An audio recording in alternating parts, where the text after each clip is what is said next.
Egaa akkam jirtu kabajamtootaa fi jaallatamtoota maatii chaayinaalii Oromoo istuudantiga arraas irra deebi'uudhaan barnoota keenya histirii kutaa saglaffaadha yuunitii 8ffaa paartii isaa 4ffaa qabannee dhufnee jirra haga xumura sagantaatti nu faana bu'aa afeerraa keenya gamanumaan gaa viidiyoo laayik gochuu hin dagatinaa isiniin jecha warreen maatii chaayinaalii keenyaatiif haaraa taatan chaayinaalii keenyatti dabalamuudhaan barnoota keessan guutummaan guutuutti asirraa argachuu dandeessiniin jecha kanaaf gartee har'a ammoo yuunitii 8ffaa keessatti wanni waliin laallu Oromoo monarchs kan jennu jechuudha lakka akkuma gartee the Oromoo monarchs of the Gibe states jennee laalle san gartee sagantaa kana dura irratti har'a ammoo lakka istaatii akkamitti gartee how to the lakka states come to the monarchical government or monarchical king akkamitti jechuudha how to withdraw or divert the gadaa siistemirraa akkamitti fagaate yookaan akkamitti irraanfachuu danda'e kan jedhu san waliin laallaa jechuudha. Kanaaf gartee besides the Gibe states, there were two main centers of the monarchical powers of Wallagga in early of the 19th century. Kana jechuun Gibe statein yookaan gartee two stateota qabdi yookaan gartee jiddugaleessa yookaan two states main central yookaan gartee beekamoo kan ta'an monarchical power aangoo jajjabduu kan qaban mootota lama gurguddoo Wallagga jiranii jechuudha. Wallagga keessaa qabdi early of the 19th century jalqaba jaarraa 19ffaa irraa kaasee jechuudha. Kanaaf those two states and the lakka kan jennuunii fi akkasumatti lakka naqamte kan jennuunii fi lakka qellamu kan jennuun the two states of the Oromo peoples that is existing around the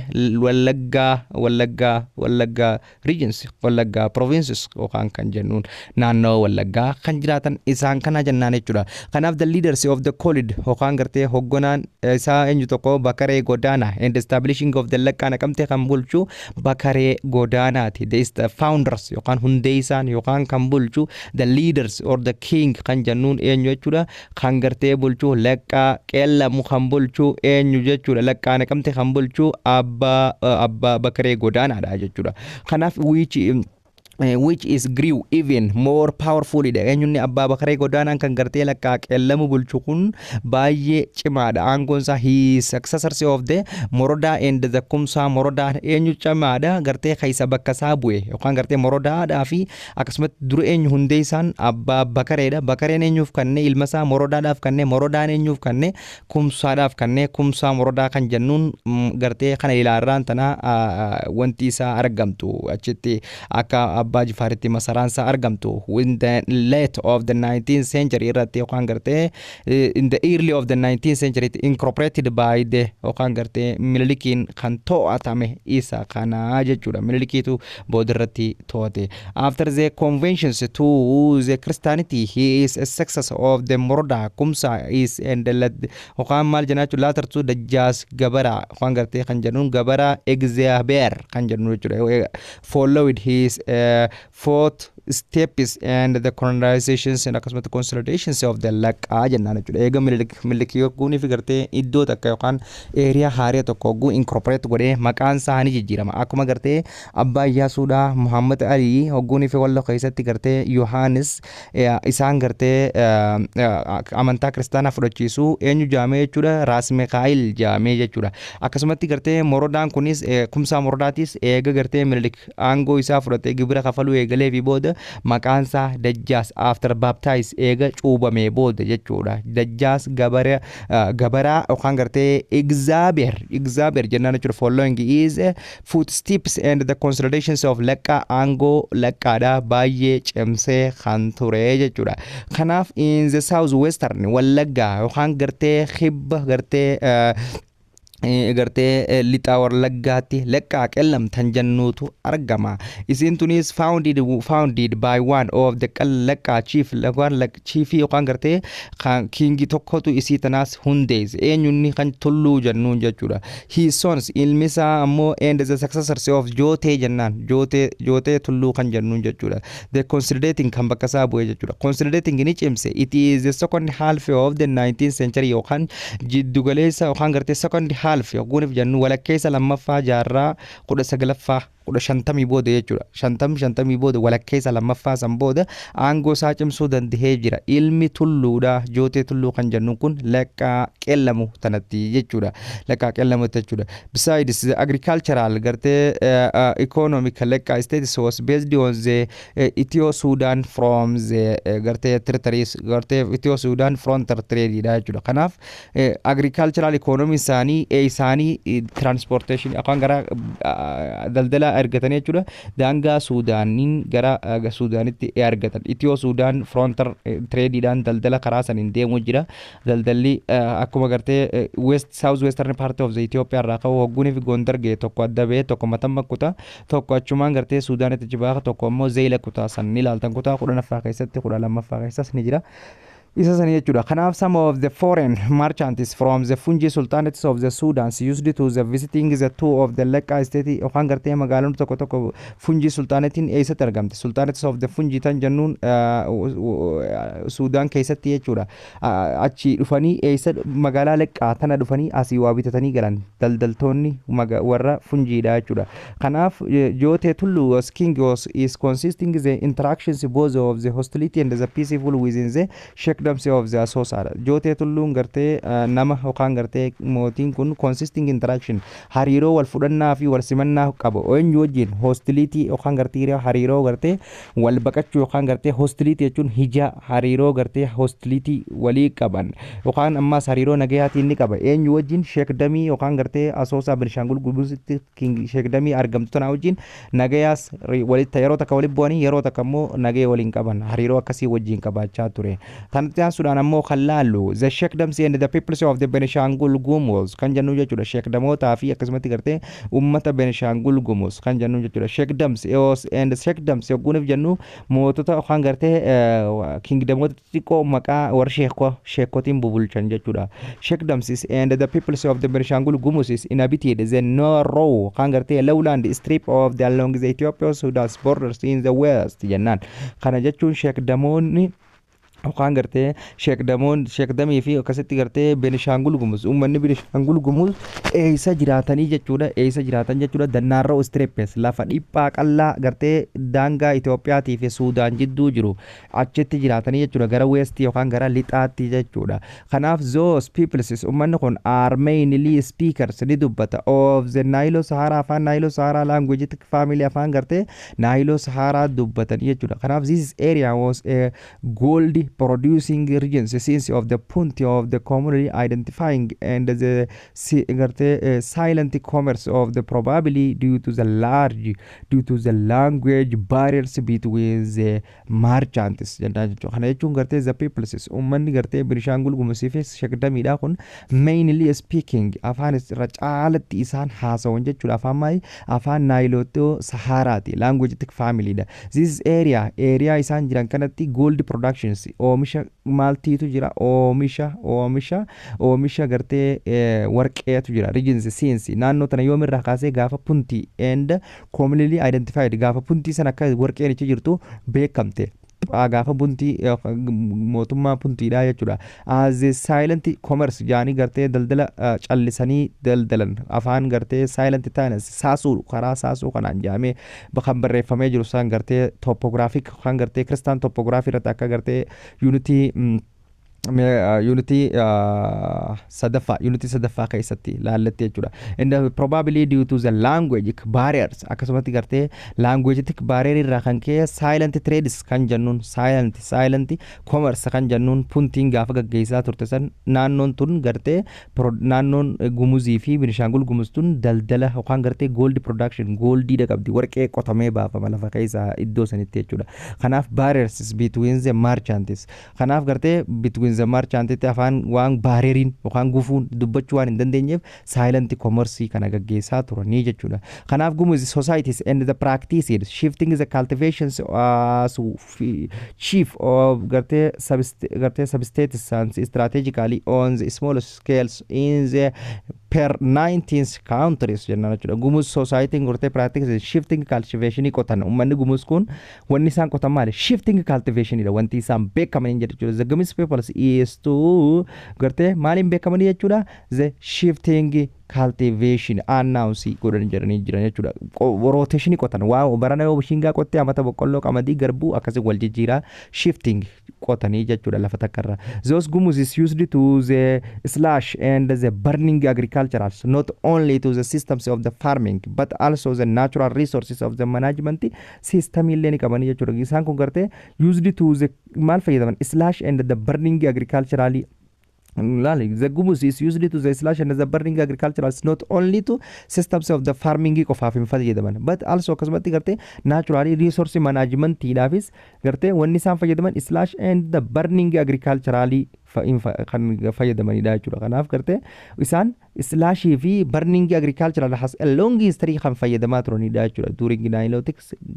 Nilotic irraa kaasee jechuudha slashes and the burning agriculturally kan fayyadamaa turan Nilotic yeroo dura qorniti jalqabdu irraa kaasee agricultural production babal'isaa turan into the different part of the world gartee addunyaa keessa kan babal'attee turte sanitti. Gumuz farming qotee bultoonni warree Binishaangul Gumuz also identifying the fertile soils biyyee gabbattuu ni barbaadan adda baafatan fertile soil akkasumatti gartee observing the colors and the soils kalara biyyeedha biyyeen tun ta'a akkamii adda baafatan drainage capacity hangam takka bishaan baadhachuu dandeessi waan jiru adda baafatanii beekanii jechuudha. Qonnaanis adda dureedha jechuudha. Kanaaf the Gumuzis had a positive attitude qaban ilaalcha gartee bareedaadha qaban jechuudha. Towards the forests bosona kunuunsuu irratti jechuudha. Surrounding area naannoo isaanii eeguu irratti yaadni isaanii ilaalchi isaanii bareedaadha aadaan isaanii jechuudha. Kanaaf the Gumuz natural resources and the management was tied to their belief the systems they believe the systems is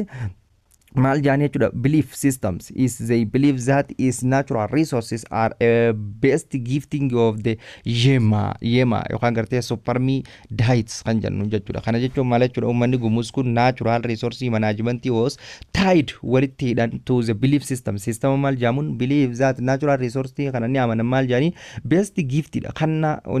rabbiin nuuf kanne qabeenyi kun gartee maal jaaniin best gifting of yema supermi dietidha kanna rabbiiti jaaniiti amanan jechuudha. Moreover they had to indigenous knowledge qaban isaan afaan gartee indigenous knowledge gunuuf jennu beekumsa dhaloota kan isaan gartee aadaa isaanii keessatti management their natural resource qabeenya bosona sanaa kunuunsuu irratti aadaa isaaniiti qabeenya bosonaa eeguun jechuudha. Kanaaf the Gumuz is used to fairs as an gartee essentially tools for hunting and the proving of the new vegetations growing for their hardest and the diminishing the gangarte revenge of the status fly jenna jechuudha. Kanaaf the Gumuz is used to the fires as a maal jenna jechuudha essentially tools idha. Kanaaf gartee Gumuziin maal fayyadaman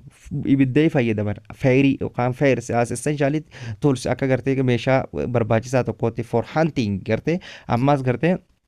hunting gaggeessan maal jechuudha. Hunting for hunting gartee hunting gunuuf jennu waa adamsanii gaara keessa deemanii bineensa qabanii nyaatu. Proving the new vegetations growing the hairs harding the diminishing and the average of the test filaahiillee baay'ee xiqqeessan jechuudha. Dhukkuba boosee busaallee gartee akkaataa itti diminish firraa godhan hibeekanii jechuudha tooftaa isaaniiti jechuudha. Kanaaf the Gumuz is now akkasumatti gartee sorghum on the first Virginians plants and the preparing through the clearing jennaan jechuudha. Gumuzoonni maal godhanii jechuudha sound the sorghum gunuuf jennu bishingaa jechuudha. Bishingaa qotuu jechuudha nyaataafis akkaataa gartee hunting and gathering akkasumatti gartee wantoota hedduu kunuunsa waan irratti hirmaannan qaban uummanni kun uummata gartee it is one of the people that is to have indigenous knowledge warreen qabanii jechuudha. Kanaaf they snows millet kan jennu akkasumatti gartee amma sorghamiin against for the second around is the same of the plotidha gartee wantoota barbaachisoo kan qotan keessaa tokko for the third round irratti they snows the cotton ammas gartee jibriidha kunuunsan yookaan jibriidha gartee akka gartee tajaajila oomishaatti itti fayyadaman based on the peasants and based on the peasants needs akka barbaachisummaa isaanii irra dhaabbachuudhaan jibriis qotanii ni naggadan. Akkasumatti Gumuz do not cultivating the single plot of more than 3 times gartee lafa takka irratti gumee qotan hoggu takka maal qotan jechuudha sorghumii qotan on the first vergis plotis lafa sana irratti gartee maal qotan hoggu takka bishingaa qotanii clearly eega bishinga irraa muranii booda gartee saa'u milletis biqiltuu jennuunii fi akkasumas sorgomii ammas deebisanii irra qotan ammas bishinga sardis ammas deebisanii maal qotanii jibrii irra qotanii jechuudha. Kanaaf gumuz cultivation is simply plotting more than 3 times yeroo sadii irra deddeebi'aa jechuudha. Kanaaf gartee this after the third round of the cultivation eega taraa sadi lafa tana irratti waan kana wal jijjiiranii qotan booda plot is left becomes the flow from the regenerations of the forest. Lafti sun maal taati ganaa jechuudha. Floating is left becomes the flow taati ni haaromti gartee regeneration taateeti akka albuuda haariyaatti deebiti jechuudha. Kanaaf waan takka lafarra qotuun lafa ajjeesa. Kanaaf the shinasha jira ammas where the one of the group of the Gonga peoples ummata Gonga people da kan jannu ummata shinasha who establishing the powerfully da ummanni kun ummata jaba kingdom yookaan gartee south western part of Ethiopia kibbala Ethiopia tira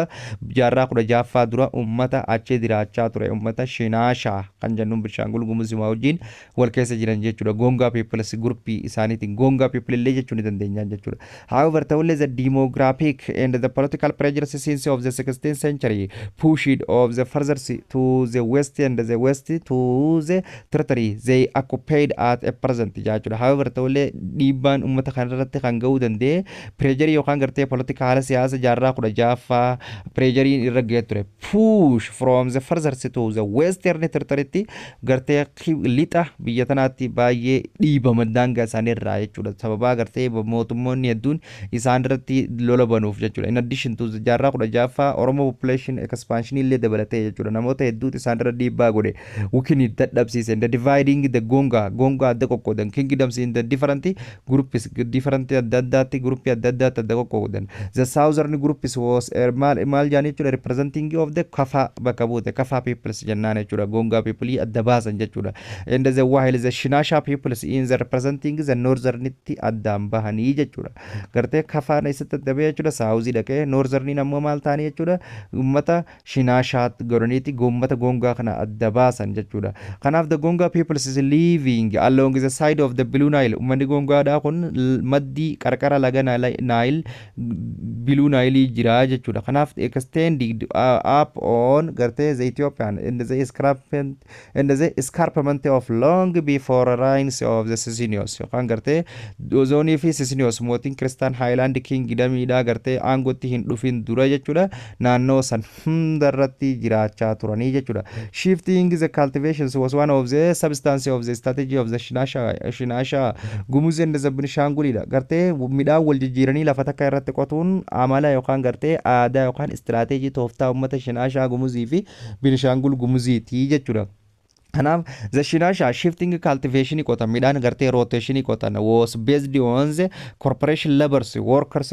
gartee coordinating and lead to the communities and leaders is known as a dawa shano kan jennu jechuudha. The Shinasha shifting cultivation wal jijjiiruudhaan midhaan tokko lafa takka irratti midhaan lafa takka irratti midhaan gosa qotan based on the corporations laborers humna hojiidhaatiinis wajjin taanii jechuudha. Workers coordinating walitti hidhamuudhaan gartee akka gareedhaan leading to the community leaders known as maal jaanii jechuudha. Warra walitti hidhamee gartee wajji qotu saniin jechuudha. Dawaana shoo jennaan. Dawaana shoo akka Oromoo keessatti marroo jaamusan jechuudha. Guuza jaamusan jechuudha. Shinasha the following of the similar shifting of the plot ni shift godhan and the crops rotation pattern to within the Gumuzidha jechuudha. Wajjin akkuma Gumuzitti uummanni Shinashaatis plot isaanii irratti rotation qotanii jechuudha. After the third round of the cultivations eega sadeen qotanii booda single plot naguu haftee left to follow. Kanaaf single plot qofaa ta'uuf. Kanaaf the other substance of the strategy of the Shinasha nis ammas peoples to cattle herding horii eeggachuudha. Uummanni Shinashaadha wanni isaan hojiin biraatan isaan qaban horii eeguudha. Horii horsiifachuudha yookaan gartee the third knowledge of the traditional medicine ammas gartee dawaa adda addaa muka qoricha bifa aadaatiin gartee mukkeen irraa fi wantoota garaagaraa irraa bifa aadaatiin qopheessuudha. Uummanni Shinasha akkuma hor lafa qotatan horii horsiifatanitti jechuudha. Enabling to them at least to the resisting the widespreading cattle disease in the local achitti isaan gartee medicine kun fayyaan isaan gartee beekuun kun maal isaan godhanii dandeessise isaan kana akka maal godhan isaan dandeessise resisting akka isaan dhorkan widespread gartee babal'ina dhukkuba loonii akka hin babal'anne godhuu danda'anii jiran thus they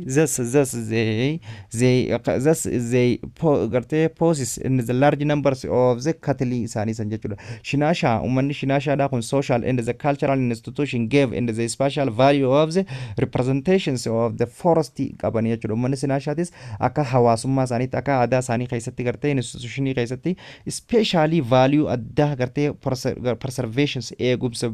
bosonaatiif gumaacha guddaa godhanii jechuudha cutting trees mukkeen muruu from such of the rivers to the forest was forbidden dhorkaadha isaan keessatti mukkeen muruun shinaashaa culture akka aadaa ummata shinaashaatti jechuudha hence to the shift gartee shinaashaa and the cultural that is the suited the physical and the environment ila jennaan jechuudha shinaashaa had cultural and the suited and the physical environment isaanii akka gartee aadaatti naannoo isaanii eeguu qabanii jechuudha kanaaf they had the traditions of the preserving their local environments jennaan jechuudha they had traditions and the preserving ni eegan naannoo isaanii gartee kunuunsan baay'ee takka kunuunsan jechuudha kanaaf the Shinasha peoples in Benishangul Gumuz along the borders of the Ethiopians and the Sudan itti ummanni Shinashaadhaa isa jiraatan jechuudha qarqara yookaan daangaa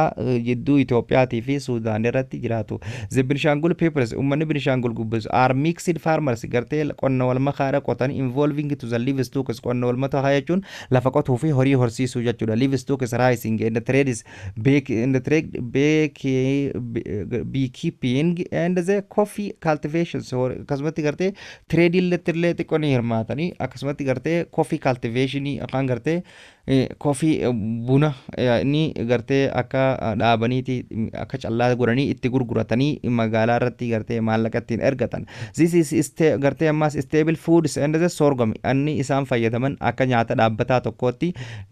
bishingaadha jechuudha kanaaf the peoples of the Benishangul Gumuz had the organized and their locations of administration system isaanii sanitti organized ta'aniiti gareedhaan ijaaramanii tokkoomanii gamtoomanii jiraataa turan based on their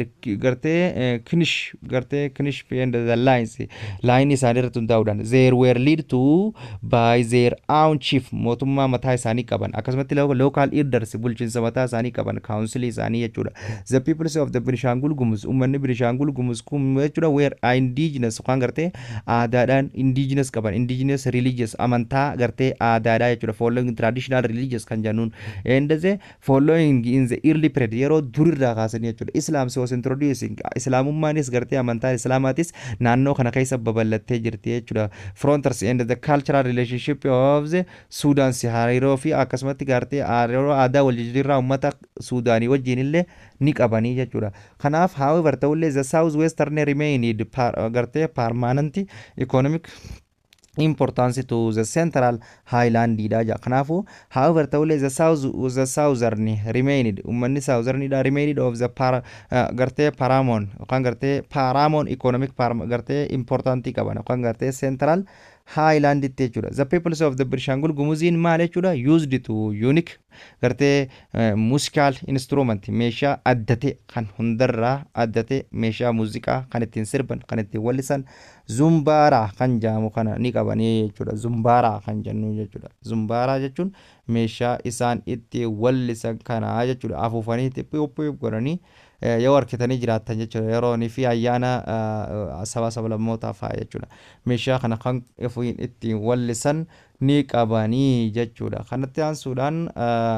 the Benishangul Gumuz the people is Benishangul Gumuz is aware it a main agent of from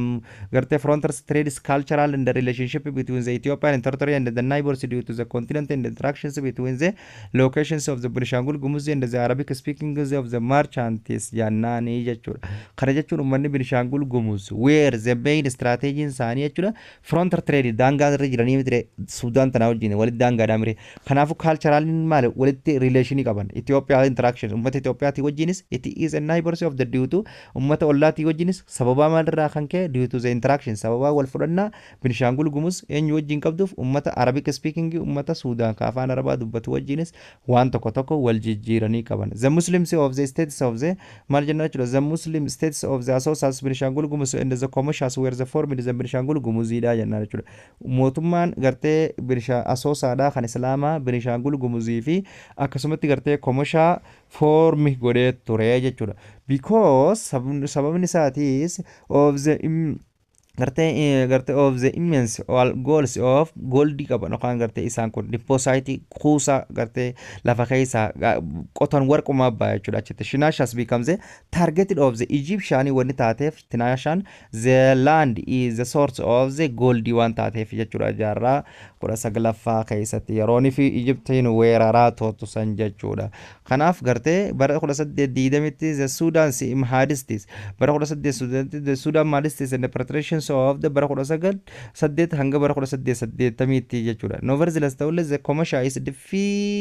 defended and the independent of the territory of the Ethiopia as well agarte garte Mahadisti of the Sudan in bara 1820 irraa kaasee hanga bara 1880 garte penetration irra gaggeessaa ture qabachuudhaaf isitana khoffusuudhaaf fudhachuudhaaf goldii qabdi waan taateef jechuudha kanarraa ka'uudhaan garuu ammoo isin independent isii ummanni sheekdamu kun defend godhanii turan firraa independent isaanii Ethiopia jalatti eeggatanii ummata Ethiopiaati wajjin bula turanii jechuudha kanatti aansee kan jiru immoo the local chiefdom of the Gambella kan jennuun jechuudha the Gambella peoples or gartee kan jennuun the how to the Gambella peoples is to survive their life akami jiraachaa turan kan jiru laalla kanatti aansine jechuudha kanaaf the peoples of the Gambellas including the Anyawa kan jennuun jechuudha afaan isaan dubbatan nuur gartee ummata afaan Anyawa dubbatu ummata Gambellaati isaan kun ummata nuur kan jennuunis ummata Gambellaati ummata Majang jennuunis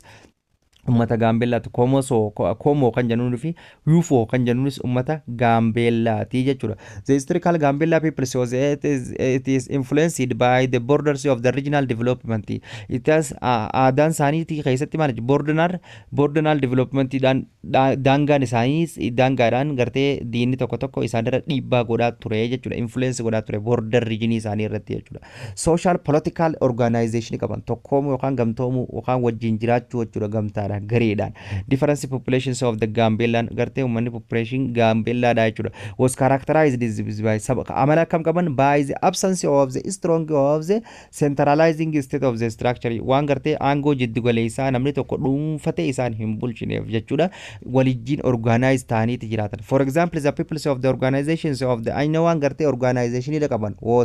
was centered in the village baadiyyaa isaanii san keessatti bika jiraatan sanitti gareedhaan jiraatanii jechuudha villages where the administrated nibulti either nobles called of the Inyae kan jennuun maqaan isaa yookaan or hedem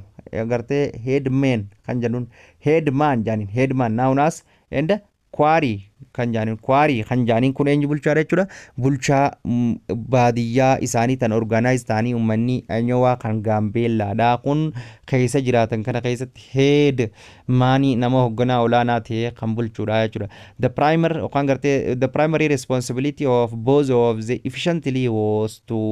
maintaining peace and the redistribution of the wealth primary responsibility yookaan gartee itti gaafatamummaan inni qabu maal jechuudha guddoon both those is efficiently was to maintain eeguudha yookaan gartee mootummaan kun kaayyoon isaa wanni inni dhaabbateef jechuudha peace nageenya yookaan gartee redistributions of the wealth qabeenya namootni hundi walqixa akka fayyadaman taasisuudha kanaaf gartee the Majang traditional had a very egalitarian society dha gartee Majangiin kun sirna dimokiraatawaa akka sirna gadaa Oromoo qabanii jechuudha kanaaf the traditional leaders is hogganaan gartee aadaadhaa kun of Majang kan ummata Majang jennuun ammoo ummata Gambellaa kun were called the Topad jaamee yaamamu who come from isarraa dhufe and Malanir clans gosa warra Maalanir kan jennuun kanarraa dhufee bulchaa jechuudha gartee Majangi were called yookaan gartee liideriin isaanii traditional leader of the Majangin Taabad kan jennuun kun Taapad kan jennuun kun gosa tanarraa jechuudha sanyiin isaa jechuudha. Their positions is however was more religious and the politics yookaan gartee mootummaan isaanii sun maal jechuudha mootummaa single yookaan gartee authority osoo hin taane aangoo siyaasaa fi aangoo gartee amantaallee nama qabu jechuudha. Positions however was more religious than the political gartee religious dha yookaan gartee than the political irra inumaatu wanni inni qabu maal jechuudha amantaa irratti hundaa jechuudha akka gaariitti aangoon isaa. They provided ritual gartee survive ni kan jechuudha akka gartee waaqee gartee gargaarsa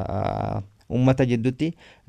ritual ceremony yookaan gartee ritualii akka gartee sheekaatti fi tajaajila amantaa kannoo jechuudha. Kanaaf they lived along the bank of the rivers of the cultivating flood plain dha. Isaan kun eessa jiraatan jechuudha bank of the river